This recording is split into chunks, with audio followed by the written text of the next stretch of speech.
Hello, I'm CJ Werleman, and in this episode we reveal why American Christians are suddenly itching for a holy war against the state of Israel. But first, please remember to like and subscribe to our show. Now let's get into it.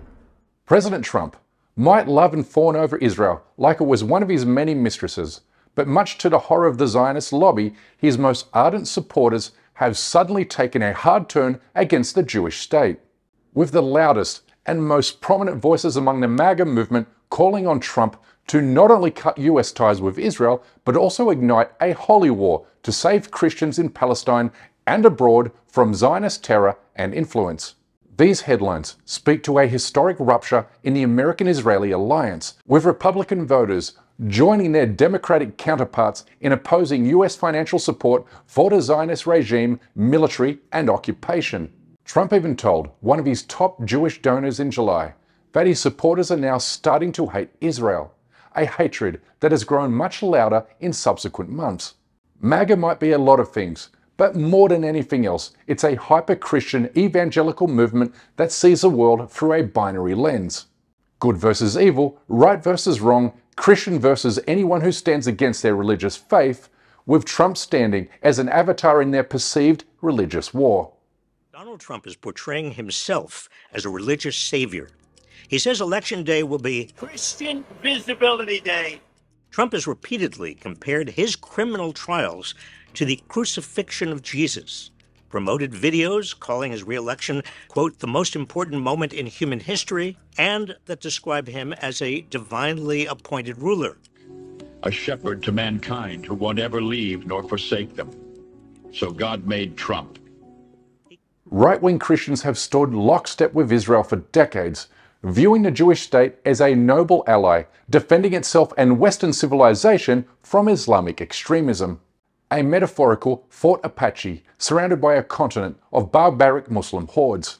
But what they have learned about Israel and Zionism during the past 2 years has flipped this bogus narrative on its head, because they have discovered Israel not only seeks total domination over Muslims and Arabs, but also Christians and the Christian faith itself.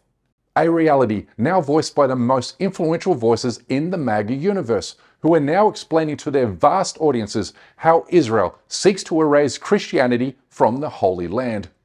Evangelical Christians love Israel. It's a land with a 4,000-year connection to our faith. But with the current erratic spasms of the Netanyahu government, the love may be unrequited. Is Israel an unwelcoming place for Christians? A new look into correspondence between U.S. Ambassador Mike Huckabee and the Israeli government raises questions about whether Christians are being mistreated by Israel. Make no mistake, something is stirring in Christian America, a religious revolution that's making Israel incredibly nervous, given Christians have formed the backbone of global support for the Zionist occupation. But now, that support has crashed as American pastors and preachers warn their respective congregations about the evils of Israel and the dangers of Zionism. Prove to you from the Bible that Israel is wicked and under God's wrath and not God's people. You either believe that or you don't. It's in the Bible. And so don't get mad at me for getting up and saying we shouldn't be the stooge, the puppet of the wicked, evil nation of Israel and that war criminal, Benjamin Netanyahu. Next to him. And they're telling Christians that we have to support war in Iran, and they're teaching hatred as a commandment of man. Jesus said, blessed be the peacemakers. God is not a racist, and God doesn't approve of racism. This is so important, and many Christians have bought into this, and they want to hate every Arab or Palestinian because they believe they're going to be blessed being Israel's buddy, and any enemy of Israel must be my enemy. Folks, this is not in the Word of God. And frankly, it's shameful. But to see this Zionist state irrationally, in my mind, allied with the United States of America, a Knesset that is full of the vast majority who think Jesus Christ was a false rabbi, properly executed for his blasphemy, and this is our chief ally? For what? For what? Current US Congresswoman Marjorie Greene Taylor is another MAGA evangelical Christian who has had a sudden awakening about the corrupting influence of the Zionist lobby in the United States. And she would know better than most, having been a recipient of Zionist lobby funding for years. remembering that she led an effort to censure Palestinian-American Congressperson Rashida Tlaib for participating in pro-Palestine protests in late 2023. Censuring Representative Rashida Tlaib for anti-Semitic activity and sympathizing with terrorist organizations. 1 year later, Green became the first elected Republican in the country to describe Israel's military operations in Gaza a genocide. More recently, she shared a video on her social media accounts showing Israeli rabbis boasting about Israel starting wars in the Middle East and then duping their Christian slaves to clean up its mess. The origins of Christianity and how it wasn't an accident, but it was a gift, possibly a mistaken gift, that Yaakov Avinu gave Esav. You will live by the sword. You will serve your brother.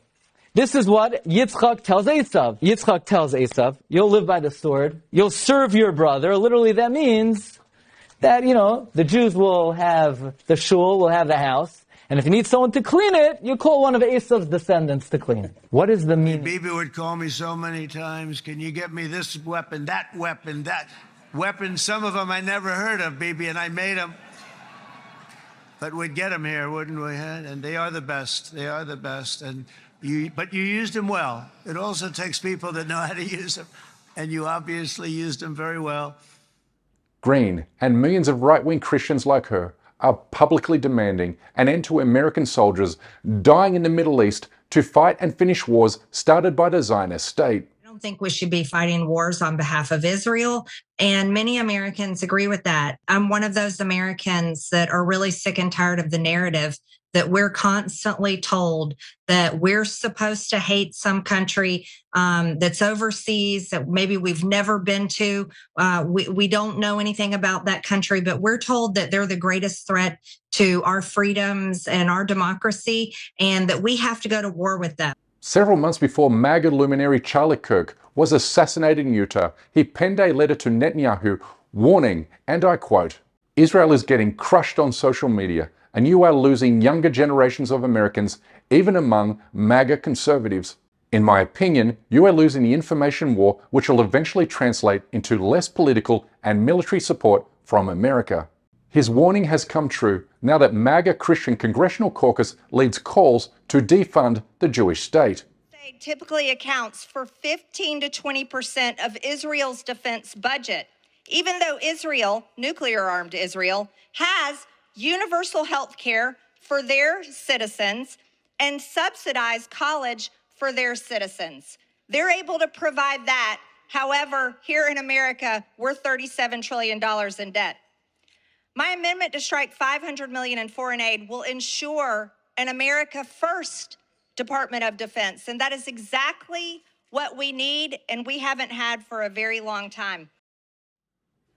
MAGA was always about putting America first and foremost, not foreign countries, which is why they turned hard against Israel the moment they discovered the US government bankrolled the genocide in Gaza to the tune of nearly $34 billion, while at the same time, millions of Americans are denied affordable healthcare, and while dozens of major US cities go without clean drinking water and modern infrastructure.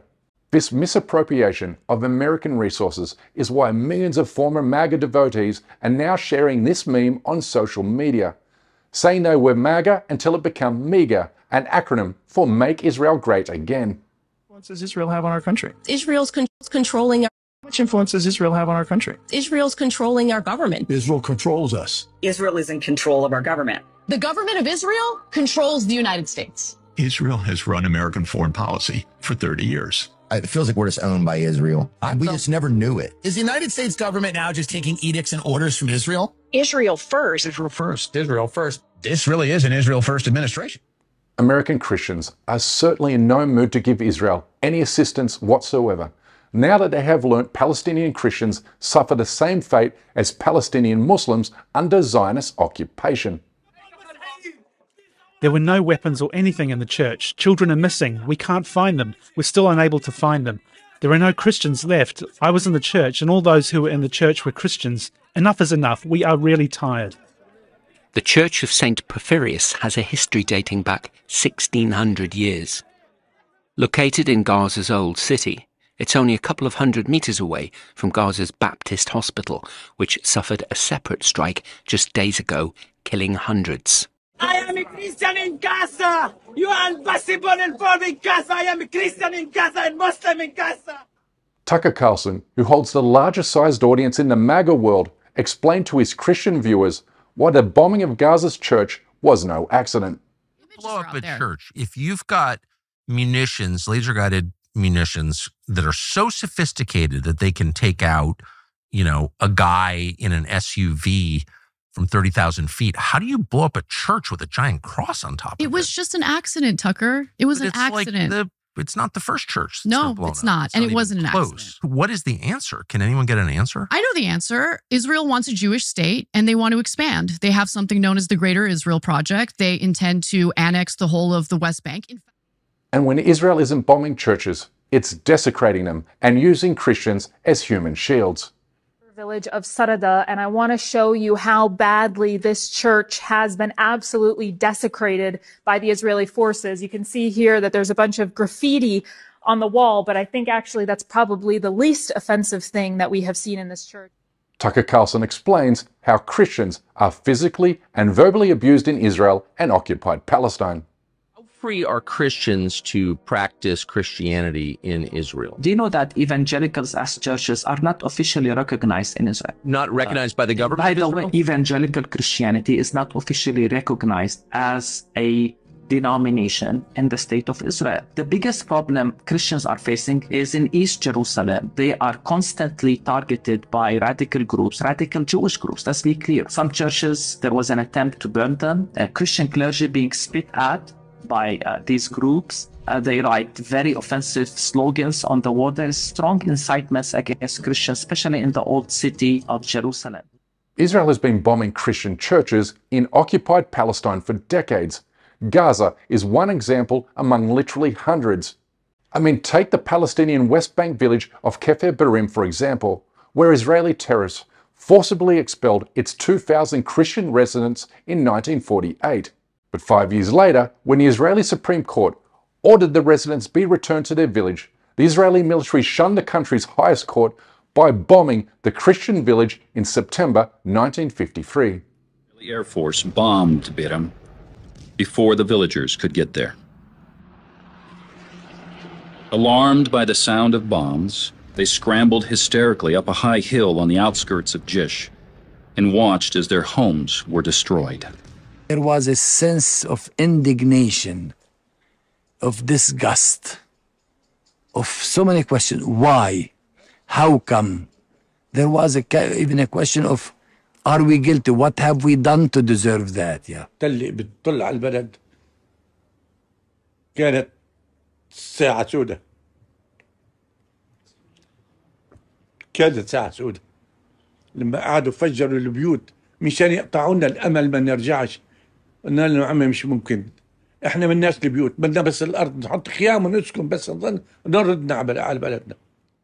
Israeli attacks against Christians in the occupied West Bank continues today, a fact that has not escaped the attention of Joe Rogan, who became a very influential figure in the MAGA world after endorsing Trump for president in the last election. Rogan recently hosted former CIA counterterrorism official John Kiriakou, who explained how Jewish Americans are stealing homes from Palestinian Christians.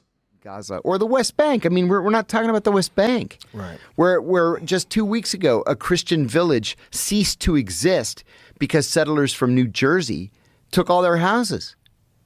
You know, what happens next in the West Bank? From New Jersey? Yeah, there are a lot of synagogues in New York, New Jersey, Toronto that have these things called real estate seminars where you can put your name on a list and then they call you and say, hey, house just opened up over here in this Arab village that's not Arab anymore.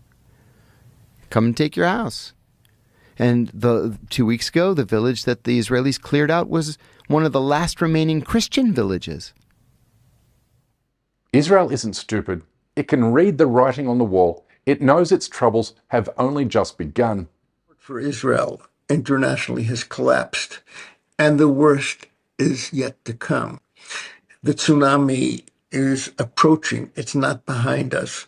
When journalists are allowed into Gaza and we witness up close something which has not happened sufficiently, the scope of the devastation.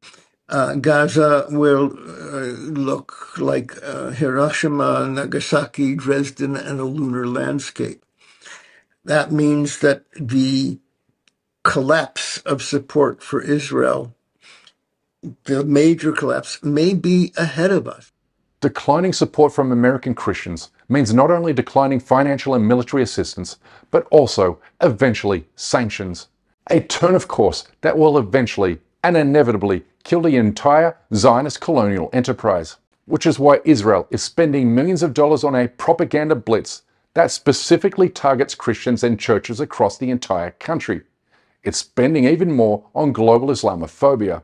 For this reason, we urge you to support our program via a small monthly donation, remembering that YouTube demonetized our channel 4 weeks ago to punish and silence us for exposing Israeli war crimes and tactics, which means our survival is solely dependent upon those who kindly and generously support our team via membership on Patreon.